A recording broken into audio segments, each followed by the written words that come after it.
Now from news up north to the south of the country, where the Victorian Greens are introducing a bill into state parliament for a recycling deposit program. The Cash for Cans scheme is expected to cost taxpayers $9 million, but they promise will yield even greater returns. Let's go live to Melbourne. Patrick Murrell's there. Pat, it's not the first time they've tried to pass this particular bill.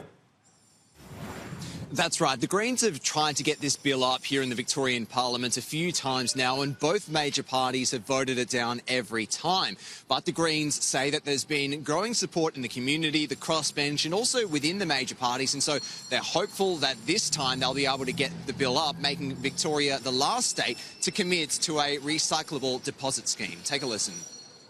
This is a win-win for Victorians. We've had this legislation costed by the Parliamentary Budget Office, and it shows that for a small investment, we could set up a scheme that would be highly effective.